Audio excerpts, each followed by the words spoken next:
Amen. Happiness. Happiness is all around us. This is show number 11 of the new show of the Hippie Pastor. Welcome. I love you. Today, I was going to read from the scriptures, from the Holy Scriptures. Some very important reading from the Bible. But my fans sometimes, they ask me questions or want to hear things on the show that sometimes, in my opinion, are unrelated to the Bible. But to please them, to please my fans, and even just the curious who follow me and my followers, I will give them what they want. Forget today the Bible reading. They want to know, people want to know about the sex life, about the private sex life of the Hippie Pastor. Okay, I'll try to be brief because I'm actually bored of repeating the same thing over and over. And it's mostly you ladies, and a few guys, but mostly you ladies who want to know. The Hippie Pastor has had sexual intercourse with 76 different ladies. 76. How do you like that? That's a big number, right? I don't know if it's a big number. I'm not saying that I had sexual intercourse 76 times. I'm saying that I had sexual intercourse with 76 different ladies. Some of them maybe 100 times. Some of them maybe once. That's my record. I don't know if it's good or bad. Someone enlighten me. Other than that, to be perfectly honest, my sex life has taken a dive the last, it's embarrassing to say it, the last 20 years. I haven't had much luck with women with sex. My psychologist tells me that my last marriage was a toxic relationship which may have left me wounded or scarred and afraid to re-enter the love arena. But I say one thing, pray for me, my followers, that I may find love again and learn how to give love as well as to receive love in a non-toxic relationship based on respect, appreciation, values, and pure love. Nothing else. I love you guys. Okay, we shall continue with the saga, the search of the Hippie Pastor searching for the living God. So after that hippie girl told me, that hit me so hard that Christians give Jesus Christ a bad name, I knew she was right, generally speaking. So then that's when I knew it was time to leave that Christian cult and go on in my search for the real God and to meet God in person through the shaman in Mazatlan, a shaman that was going to give me peyote so I could meet God on a personal level, on an equal, on a mano, one-to-one, macho to macho, me and God, face to face. That's what I wanted. So I already had collected enough money through my job in LA to go into Mexico. So such I did, and according to the book of Carlos Castaneda of the Don Juan Peyote Guru, it was more or less in where Mazatlan is. I believe that's the state of Sinaloa. So I head down there.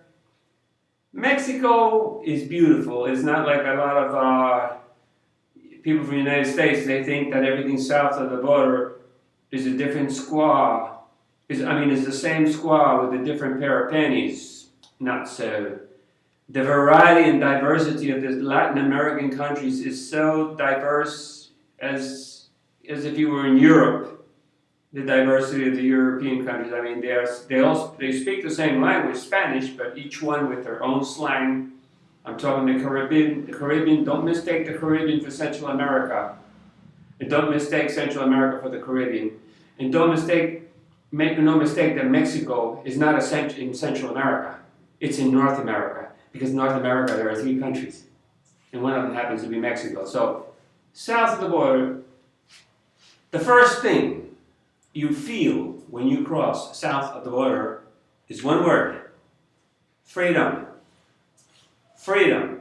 That's why Jimi Hendrix sang in his classic hit, Hey Joe, I need to go to Mexico where I can be free. You know, after the guy shot his wife.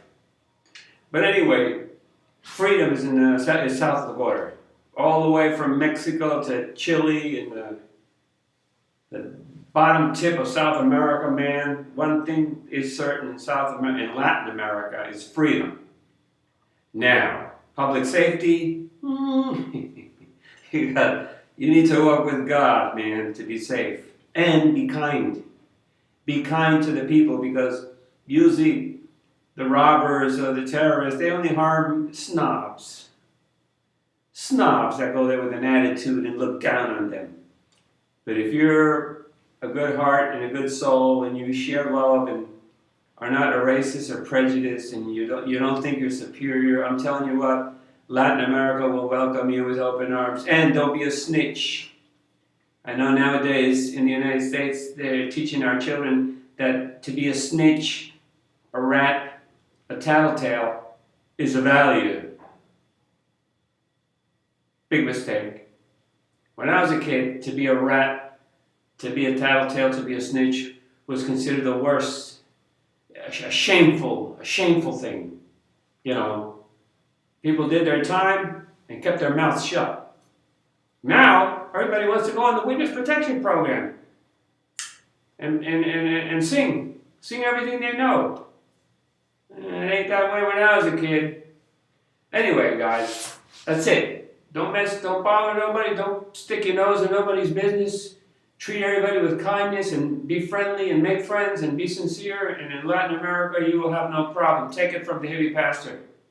I'm there right now, and I'm still alive. And the food is great, more natural, you know, food is more natural, agriculture, you know, etc. They're not too big on canned food, unless you're in Puerto Rico, which is an American colony. They eat a lot of canned food, but in the rest of Latin America, well, Mexico, I think, eats a lot of canned food too, but then as you go further south, like especially South America, they canned food, they don't eat canned food. They eat food in its natural situation. So anyway, so I go to Mazatlan and I, you know, in search of the peyote guru, and I fluctuate as usual, maybe pastor, fluctuating toward the wrong direction, which eventually takes him in the right direction. So when I got to Mazatlan, I found out there was an island outside of Mazatlan known as Stone Island. And that's where all the hippies, a lot of them American, some Mexican, all the hippies went to Stone Island and lived on the beach. And the name kind of characterized the ambiance, because you got to Stone Island, you got stoned, man, whether you wanted it or not, because the smoke was in the air, man. Everybody was smoking weed of the good kind, Acapulco Gold. No stems, no seeds that you don't need. Acapulco Gold is some badass weed. Anyway, so I did not forget. I was still searching for God, and so I go to Stone Island. I didn't find that Don Juan dude. I didn't find the peyote guru, man. I just found a bunch of hippies smoking dope, smoking weed all day. But I had my Bible that the cult gave me. And I treasured it, and I kept it well hidden in my backpack, because it would have been a shameful thing for the rest of the hippies to see me with a Bible. It would have been a sign of weakness. What is wrong with this guy? Oh no, we have some kind of little scared religious freak on our hands, you know. How terrible, he's searching for God. He must be a weakling. Can he handle life like us? But no, I was on a search, man. I lived a double life. I played the hippie thing, smoking the weed with the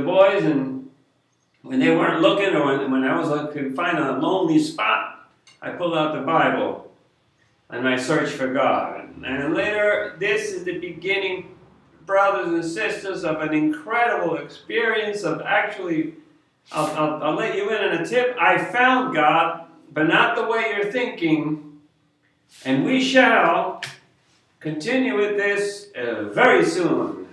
Peace and love, and I wish I could give you one big kiss, because I need you and I love you, and pray for the hippie pastor that he can find a love and relate in a sex life, non-toxic, with another loving person. Please, I beg of you, and I thank you. Adios, amigos.